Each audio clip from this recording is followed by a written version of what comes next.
जगधात्री जैसे रेस्टोरेंट पहुंचती पहले तो उसकी नज़र पड़ती है शिवाय और जाह्नवी पे। तो उसके बाद वहाँ पे जगधात्री भी एक सीट लेकर बैठने जा रही थी और उसी समय उसकी नज़र पड़ती है कुछ आदमियों पे जिसके पास हथियार होता है। उसको देखने के बाद वो समझ जाती कि ये वही लोग हैं, यहाँ पे रुद्र ने इन लोगों को भेजा है।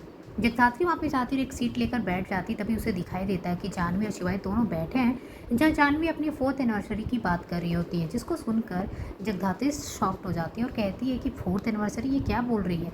तभी यहाँ पे जाह्नवी बताती है कि 4 साल पहले हम मिले थे। तुम्हें शायद याद नहीं है लेकिन मुझे सब कुछ याद है। वो आज का ही दिन था और आज 4 साल हो गया मैं तुमसे मिली हूँ।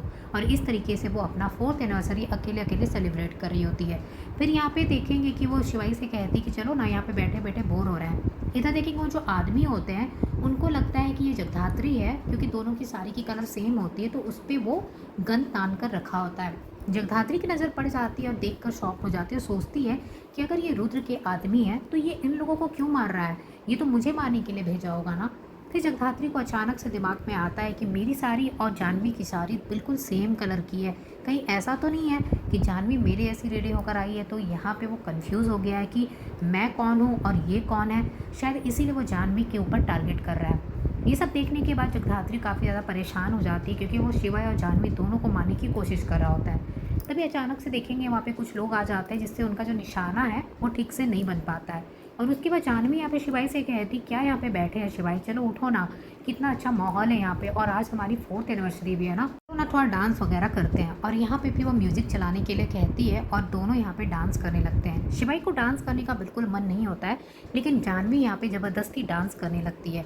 फिर शिवाई भी यहाँ पे डांस मजबूरी में कर रहा होता है। जगधात्री ये सब देखती है तो देखकर शॉक्ड हो जाती है कि ये जाह्नवी क्या करने की कोशिश कर रही है, मिशन के नाम पे ये कुछ भी कर रही है। जगधात्री को बुरा लगता है, लेकिन इसकी नज़र खास करके अभी उन गुंडों के ऊपर होती है जो हथियार लेकर बैठे और इनके ऊपर उन्होंने गन तान कर रखा होता है। यहाँ पे डांस करने की वजह से वो निशाना सही तरीके से नहीं लगा पा रहे होते। इधर जगधात्री सोचती मैं क्या करूँ जिससे यहाँ पे इनकी जान खतरे में ना आए।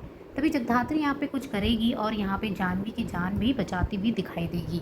किसी भी तरीके से वो जाह्नवी की जान बचा लेगी। लेकिन जब यहाँ पे देखेगी जाह्नवी की जगधात्री भी यहाँ पे, उसको देखने के बाद वो बहुत गुस्से में आ जाएगी और बोलेगी, तुम्हें मैंने मना किया था ना, तुम्हें इस मिशन में नहीं आना, तो तुम यहाँ पे क्यों आई।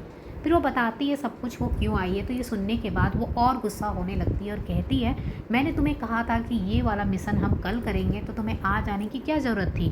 तुम्हें समझ में नहीं आता, तुम मेरे ऑर्डर को फॉलो नहीं करती हो। और यहाँ पे जगधात्री को उल्टा बहुत ज़्यादा डांटने लगती है कि जैसे वो उसके किसी ऑर्डर को फॉलो नहीं कर रही है। उसे मना किया गया था, उसे कहा गया था कि आज वो घर पे रहेगी और उसका मिशन में कोई काम नहीं है, फिर भी वो ज़बरदस्ती मिशन में घुस गई और इस तरीके से उसे डांटती भी दिखाई देगी। दूसरी तरफ देखेंगे घर में चल रही है पार्टी तपस्या की पार्टी में पूरी फैमिली तैयार होकर आ गई होती है और यहाँ पे जो पार्टी है वो शुरू हो गई होती है। पार्टी में साक्षी मित्तल आने वाली है और वो वहाँ पे गेस्ट बनकर आएगी। और उसके बाद देखेंगे पार्टी में शरद भी आते हैं, जिसको वहाँ पे वो लोग खुद से बुलाए थे। जानबूझकर तपस्या ने बुलाया था और कहा था कि मुझे लगा शरद जीजू को भी बुलाना बहुत ज़रूरी है पार्टी में, इसलिए मैंने उनको भी बुला लिया है। अब देखेंगे यहाँ पे पार्टी में कुछ ना कुछ हंगामा करेगी ये तपस्या साक्षी मित्तल के साथ मिलकर, और यहाँ पे इन लोगों को बदनाम करने की भी कोशिश करती भी दिखाई देगी। दूसरी तरफ जगधात्री बहुत गुस्से में आ जाती है, क्योंकि उसे समझ में आ जाता है कि रुद्र ने उसे धोखा दिया। रुद्र ने उससे कहा था कि जाकर वहाँ मीटिंग करें, लेकिन यहाँ पे रुद्र ने सारी प्लानिंग की थी मुझे मारने की। अब यहाँ पे जो जगधात्री है वो रुद्र से बहुत गुस्सा हो जाएगी और उसे घर जाके अच्छे से सुनाने वाली है। लेकिन रुद्र कहेगा मेरा ऐसा कोई प्लान नहीं था, तुमने मुझे कहा था मीटिंग फिक्स करवा दो, तो मैंने बस तुम्हारी मीटिंग फिक्स करवा दी थी। अब आगे क्या हुआ नहीं हुआ ये मेरे हाथ में नहीं था, वो तुम अपना खुद से देख लो।